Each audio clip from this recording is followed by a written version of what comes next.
ورحمة الله وبركاته. بسم الله الحمد لله والصلاة والسلام على رسول الله أما بعد فأعوذ بالله من الشيطان الرجيم. بسم الله الرحمن الرحيم. يا أيها الذين آمنوا كتب عليكم الصيام كما كتب على الذين من قبلكم لعلكم تتقون. عن أبي هريرة رضي الله تعالى عنه قال قال رسول الله صلى الله عليه وسلم صوموا لرؤيته وأفطروا لرؤيته فإن غم عليكم فأكملوا عدة شعبان 30. সমস্ত প্রশংসা আল্লাহ সুবহানাহু ওয়া তাআলার জন্য। সালাত ও সালাম বর্ষিত হোক জনাব মুহাম্মদ রাসূলুল্লাহ সাল্লাল্লাহু আলাইহি ওয়াসাল্লামের প্রতি। সম্মানিত দর্শক শ্রোতা ভাইরা,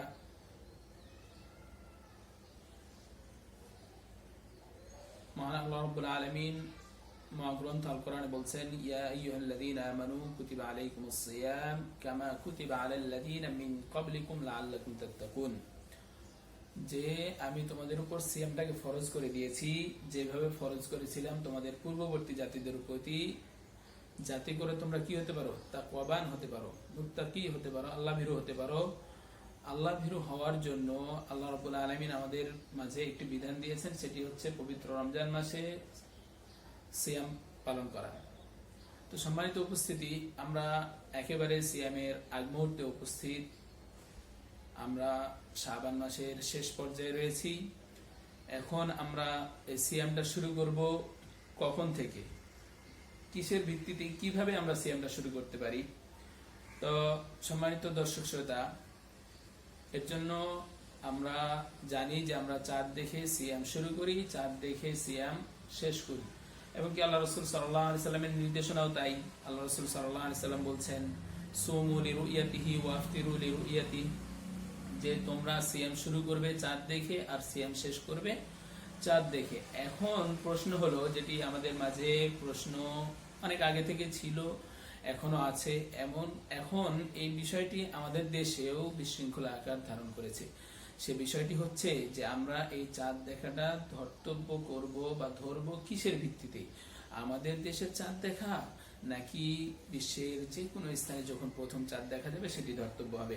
তো সম্মানিত উপস্থিতি, এই দুটি বিষয় কিন্তু অনেক আগে থেকে চলে আসছিল, যে এক নিজ নিজ এলাকা অনুযায়ী চাঁদ দেখা হবে, আর একটি বিষয় হচ্ছে যে প্রথম যেখানে চাঁদ দেখা যাবে সেটি ধর্তব্য হবে। কিন্তু আমাদের দেশে নতুন আরেকটি বিষয় যুক্ত হয়েছে, সেটি হচ্ছে যে সৌদি আরবের সাথে ঈদ পালন করা, সৌদি আরবের সাথে সিয়াম পালন করা, অর্থাৎ একই দিনে সারা বিশ্বে একই দিনের যে নাম দেওয়া হয়েছে সেটি কেন্দ্র হচ্ছে সৌদি আরব। কিন্তু লক্ষণীয় বিষয় হচ্ছে, সৌদি আরবকে কি হিসেবে আমরা কেন্দ্র করতে পারি? সৌদি আরবকে কেন্দ্র করার কি আমাদের মাঝে কোনো দিক আজও রয়েছে? কোশ্চিন কালেও না। কারণ আমরা সৌদি আরব আমাদের সর্বপশ্চিমের রাষ্ট্র না। আর আমরা জানি চাঁদ উদিত হয় পশ্চিম দিক থেকে, চাঁদ কিন্তু মাঝামাঝি থেকে উদিত হয় না বা পূর্ব আকাশে উদিত হয় না। যেমন সূর্য পূর্ব আকাশে উদিত হয়, কিন্তু চাঁদ উদিত হয় পশ্চিম আকাশে। পশ্চিম আকাশে চাঁদ উদিত হওয়ার ফলে সর্বপশ্চিমে যে রাষ্ট্র রয়েছে তারা প্রথমে চাঁদ দেখবে।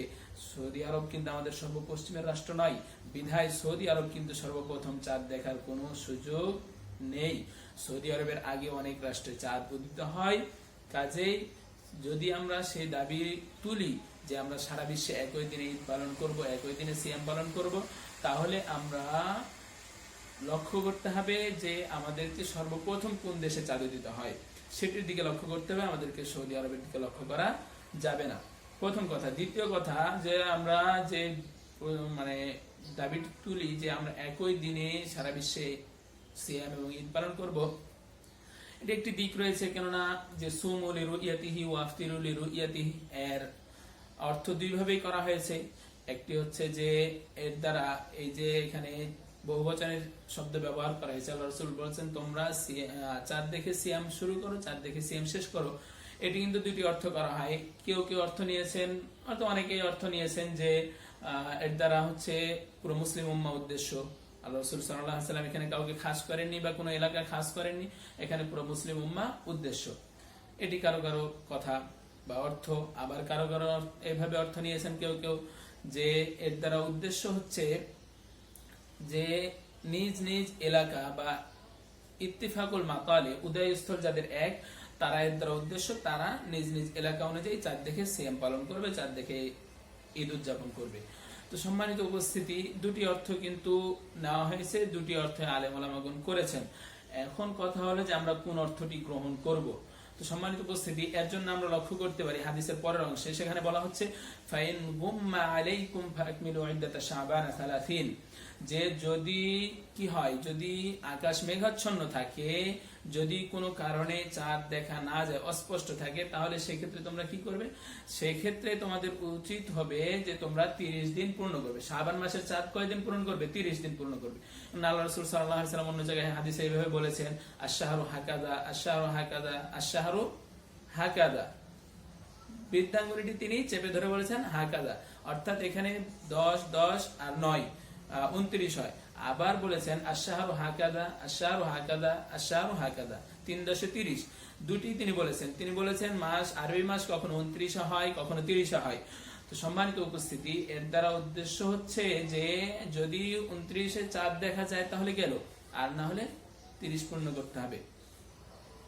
তো সম্মানিত উপস্থিতি, এর দ্বারা প্রমাণিত হচ্ছে যে আমরা কি করব? নিজ নিজ এলাকার চাঁদ দেখা অনুযায়ী আমাদেরকে পালন করতে হবে। কেননা এখানে বলা হয়েছে আকাশ যদি মেঘাচ্ছন্ন থাকে তাহলে তোমরা 30 পূর্ণ করো। তাহলে সারা বিশ্বের আকাশ মেঘাচ্ছন্ন থাকার কথা নয়। কাজেই নিজ নিজ এলাকা উদ্দেশ্য এখানে এই শেষের অংশ দ্বারা এটি প্রমাণিত হয় যে আল্লাহ রাসূল সাল্লাল্লাহু আলাইহি ওয়াসাল্লাম এখানে ফাইনগুম আলাইকুম দ্বারা উদ্দেশ্য বা সুমু লিরুইয়াতি ওয়াফতিরু লিরুইয়াতি এর দ্বারা উদ্দেশ্য নিয়েছেন যার যার এলাকা উদ্দেশ্য নিজ নিজ রাষ্ট্র অনুযায়ী তারা চাঁদ দেখে সিয়াম পালন করবে, চাঁদ দেখে সিয়াম শেষ করবে।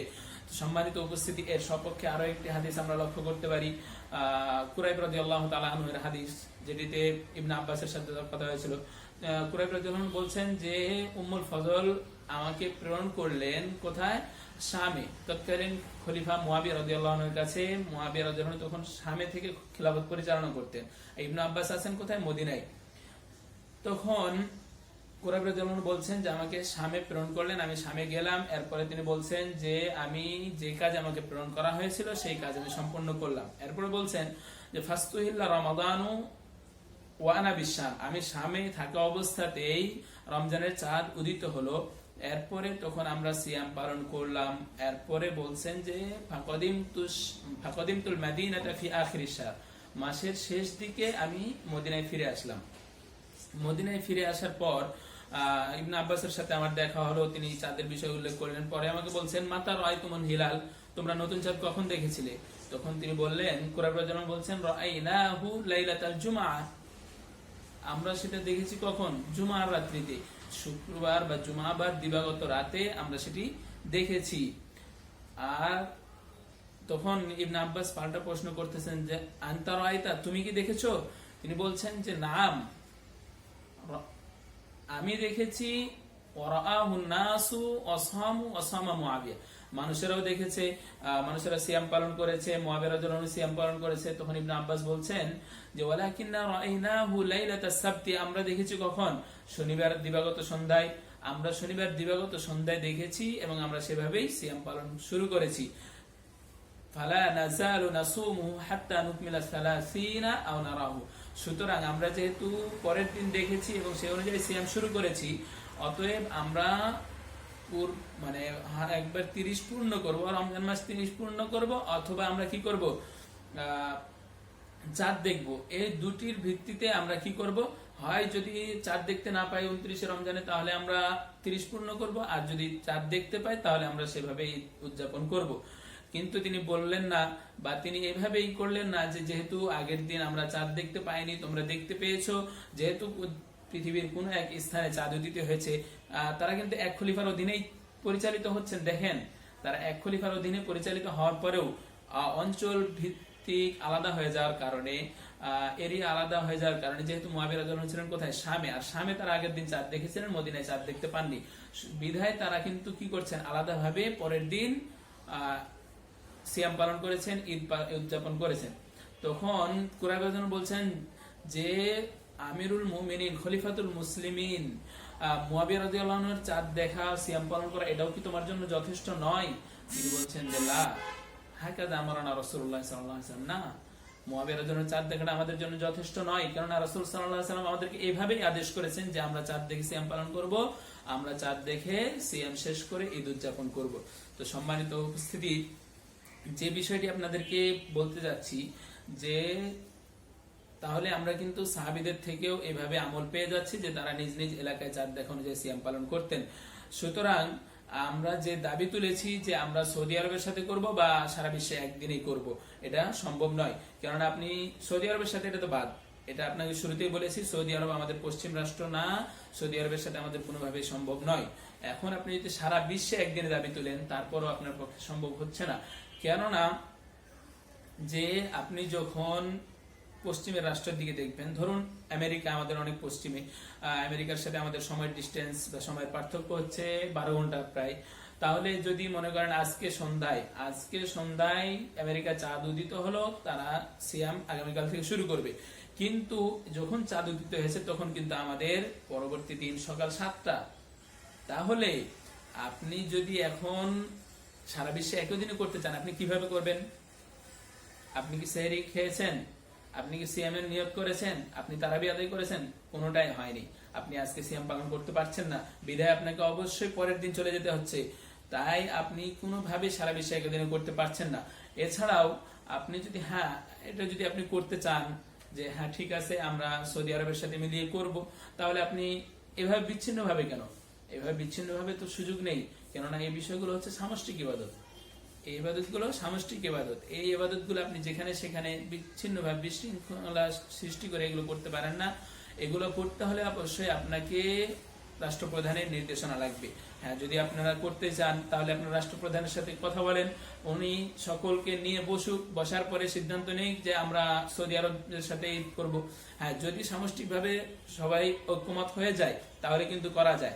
কেননা এ বিষয়গুলো আসলে কি, এই বিষয়গুলো হচ্ছে যে সামষ্টিক ইবাদত যে কোনো ভাবে আপনি করতে চাইলে করতে পারেন না। যেমনি ভাবে জিহাদ আপনি যদি করতে চান তাহলে কিন্তু আপনি বিশৃঙ্খলা সৃষ্টি করে আপনি 10-12 জন নিয়ে হুট করে কারো বিরুদ্ধে যুদ্ধে জড়িয়ে পড়বেন, এটা কিন্তু ইসলাম অনুমোদিত নয়, ইসলাম এটাকে সমর্থন করে না। বিধায় আপনি এটা চাইলেও পারবেন না। সম্মানিত উপস্থিতি, আপনি আজকে বলছেন আপনি মিডিয়ার যুগে রয়েছেন, মিডিয়ার যুগে আপনি সকল সংবাদ পেয়ে যাচ্ছেন, তাহলে কেন করবেন না? তো তৎকালীন যুগে তারা সংবাদ পেত না, বিধায় করতো। সম্মানিত উপস্থিতি, লক্ষ্য করুন, আপনার চাইতেও আজকে এই বর্তমান যত মিডিয়া রয়েছে সকল মিডিয়াকে একত্রিত করলেও এর চাইতে অনেক অনেক গুণে বেশি মিডিয়া ছিল কার যুগে? রাসূল সাল্লাল্লাহু আলাইহি ওয়াসাল্লামের যুগে। যে ব্যক্তির মাধ্যমে আপনি ইসলাম আজ পেয়েছেন সেই ব্যক্তির কাছে কিন্তু সবচাইতে বড় মিডিয়া ছিল। সেই ব্যক্তি ছিল কিন্তু সব ইচ্ছা করলে সকল সংবাদ কিন্তু মুহূর্তে নিয়ে নিতে পারতেন, শুধুমাত্র আল্লাহর কাছে আবেদন করতেন।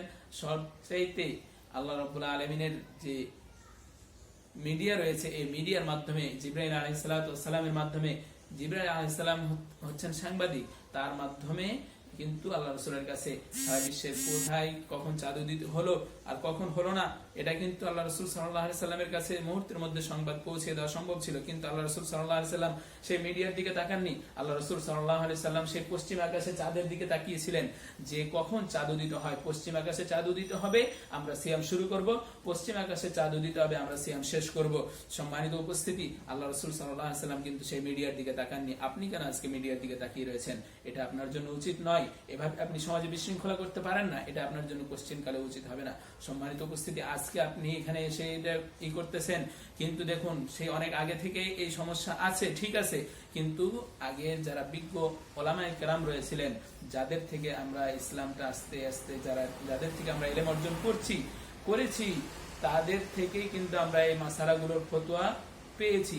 যেমন শাইখুল ইসলাম ইবনে তাইমিয়া রাহিমাহুল্লাহ, ওনার কাছে জিজ্ঞাসা করা হয়েছিল, তখন উনি মানে সবকিছু বিবেচনা করে যেটি ফয়সালা দিয়েছিলেন সেটি হচ্ছে যে যদি উদয়স্থল অর্থাৎ ইত্তেফাকুল মাতালে ইখতিলাফুল মাতালে না হয়, যদি ইত্তেহাদুল মাতালে বা ইত্তেফাকুল মাতালে হয়, উদয়স্থল একই হয়, যেমন ধরুন আমাদের বাংলাদেশ, ভারত, পাকিস্তান, শ্রীলঙ্কা, ভুটান, মালদ্বীপ, আমরা যদি এগুলো চাই তাহলে কিন্তু আমরা এগুলো একদিনে ঈদ করে থাকি, কারণ আমাদের উদয়স্থল গুলো এক, আমরা সবসময় আমাদের চাঁদ একসাথে উদিত হয়, আমরা একই সময়ে দেখতে পাই।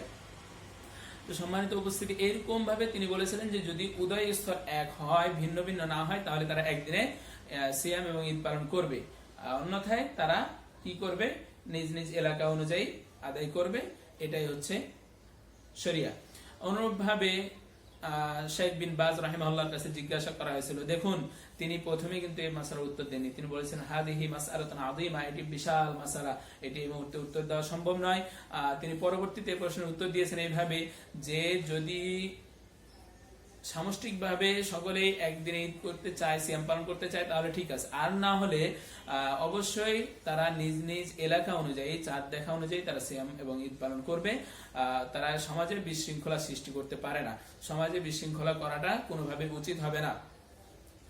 অনুরূপভাবে শেখ মোহাম্মদ বিন সালেহ আল উসাইমিন, ওনার কাছে জিজ্ঞাসা করা হয়েছিল, উনি একই উত্তর দিয়েছেন। ওনার কাছে দেখুন সৌদি আরবের লোক, সরাসরি সৌদি আরবের লোক যারা এম্বাসিতে চাকরি করে, তারা জিজ্ঞাসা করেছিল যে শেখ আমরা তো সৌদি আরবের নাগরিক, আমরা বাংলাদেশে অবস্থান করছি চাকরির কারণে, তাহলে আমরা কোথাকার সাথে সিয়াম পালন করব? তখন তিনি বলেছিলেন যে তোমরা যেখানে থাকবে সেখানকার সাথে সিয়াম এবং ঈদ পালন করবে। যদি তারা আমাদের সাথে করে তাহলে আমাদের সাথে ওই দিন করবে, আর না হলে তারা যেদিন করে সেদিন তোমরা করবে। অর্থাৎ যেখানে অবস্থান করবে সেখানে যেদিন সিয়াম পালন হয়, সেখানে যেদিন ঈদ উদযাপিত হয় সেদিন তোমরা সেটা করবে। নাসিরউদ্দিন আলবানী রাহিমাহুল্লাহ উনি একই উত্তর দিয়েছেন। তো সম্মানিত উপস্থিতি, আসলে আপনারা যে জিনিসটা মানে যারা এই একদিনে ঈদ করার জন্য, সিয়াম রাখার জন্য ই করছেন, তাদের কাছে উদাত্ত আহ্বান জানাচ্ছি, আপনারা যে কাজটি করতেছেন এটি আসলে ইসলাম মানার নামে ইসলামকে অবজ্ঞা করা হচ্ছে, ইসলামের সাথে প্রতারণা করা হচ্ছে, মানুষকে ধোঁকা দেওয়া হচ্ছে। অতএব এই কাজটি থেকে অবশ্যই ফেরত আসেন, এই কাজটি থেকে দূরে থাকুন। সকলে ঐক্যবদ্ধভাবে ইসলামকে সুন্দরভাবে মেনে চলার চেষ্টা করি। ইসলাম যেন আমরা সঠিকভাবে 10 জন 20 জন 50 জন লোক নিয়ে আপনি ঈদ উদযাপন করবেন, মানুষের সামনে খাওয়া দাওয়া করবেন, হাসি তামাশা করবেন, এটি ইসলাম কোশ্চিন কালে সমর্থন করে না। তাই সকলের কাছে উদাত্ত আহ্বান, এই যে আমরা সকলে মিলে ঐক্যবদ্ধভাবে, আমরা পুরো দেশ ঐক্যবদ্ধ হয়ে আমরা আজকে যেটি ইসলাম সমর্থন করে, যেভাবে ইসলাম আমাদেরকে দিক নির্দেশনা দিয়েছে আমরা সেভাবে আমল করব। আল্লাহ সুবহানাহু ওয়া তাআলা আমাদেরকে সেভাবে আমল করার তৌফিক দান করুন। আমিন। ওয়া আখিরু দাওয়ানা আলহামদুলিল্লাহি রাব্বিল আলামিন। আসসালামু আলাইকুম ওয়া রাহমাতুল্লাহ।